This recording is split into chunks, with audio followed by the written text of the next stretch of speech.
یہ جو حدیث میں آتا ہے کہ اللہ کا ذکر ایسے کرو لوگ تمہیں دیوانہ کہیں، اب اس سے صوفیہ کرام ہمارے استدلال کرتے ہیں کہ یوں ہاں ہو، جو ذکر کی چیخیں لگ رہی ہیں نا مسجدوں میں زور تھے، تو ہم یہ اس لیے کرتے ہیں حدیث میں آتا ہے ایسا کرو جیسے دیوانہ کہیں لوگ.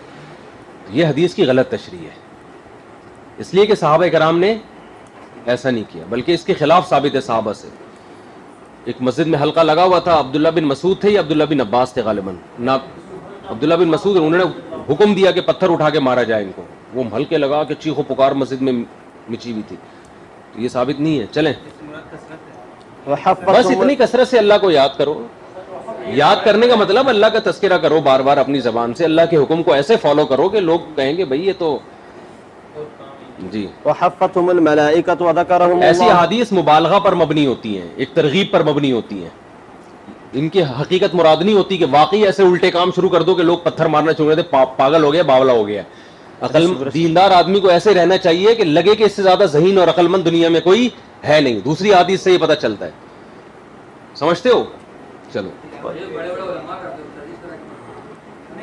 اب ہم نہیں چیختے نہیں ہے اتنا، وہ ہلکا پھلکا. دیکھو ایک تربیت کے لیے ذکر، جیسے بچوں کو تربیت کے لیے جمع کیا جاتا ہے نا عشاء کے بعد سب بیٹھ کے قرآن پڑھیں گے، تو ایک ٹائم دینا پڑتا ہے نا ان کو. تو ایسا ہی کوئی شیخ اپنی خانقاہ میں مریدوں کو ایک ٹائم بتا دے کہ اس وقت اکٹھے ہو، سب کو ذکر کراؤں گا میں تاکہ عادت پڑے. یہ اجتماع اتفاقی ایک اجتماع ہے، یہ تربیت کے لیے اجتماع، یہ وہ والا اجتماع نہیں ہے.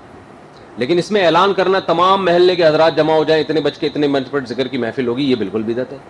تو ایک اپنے خاص شاگردوں کو تربیت کے لیے ذکر کی عادت ڈالنے کے لیے ایک ٹائم بتا دینا. اس کی مثال ہے جیسے تہجد کا ٹائم بتا دینا، کل صبح 4 بجے بھائی خانقاہ میں تہجد کا ٹائم ہے، آپ سب لوگ مسجد پہنچ جائیں یا وہاں فلاں جگہ پہنچ جائیں.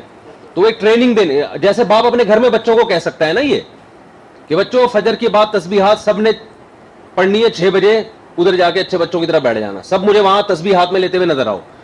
تو یہ وہ والا اجتماع نہیں ہے، یہ تربیت کے لیے، بچوں کو عادت ڈالنے کے لیے. تو ایسے ہی بچوں کو گھر میں تلاوت کی عادت ڈالی جاتی ہے. بھائی شام 4 بجے ہم لوگ جب تھے تو ہمارے بڑے بھائی حافظ قرآن ہیں، اللہ ان کو جزائے خیر دے، انہوں نے ہمیں قرآن پڑھایا.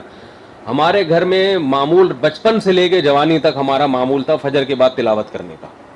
وجہ کیا تھا؟ ہمارے بھائی نے آنکھیں دکھانی ہوتی تھی ہم کو فجر کے بعد، وہ یوں کر کے آنکھ دکھاتے تھے، ہم سب قرآن لے کے سارے بہن بھائی اور کزن بھی سارے بیٹھ جاتے تھے. ایسے شریف لگتے تھے کہ آپ سوچ ہی نہیں سکتے تھے یہ آدمی 4 شادیاں کرے گا مستقبل میں. ایسے ہم بیٹھے ہوتے تھے. اب یہ بھی تو اجتماع ہو رہا ہے نا، لیکن یہ تو بڑا بھائی سب کو تربیت کے لیے، فجر کے بعد ٹائم ہے، سونے کی اجازت نہیں ہے، سب بیٹھو. سمجھتے اس کا فائدہ کیا ہوا؟ اتنا قرآن ہم نے حفظ کر لیا، پھر اپنے طور پہ خود ہی سے یاد ہو گیا. تو یہ الگ چیز ہے. تو یہ خانقاہ میں بھی ہو سکتا ہے. چلے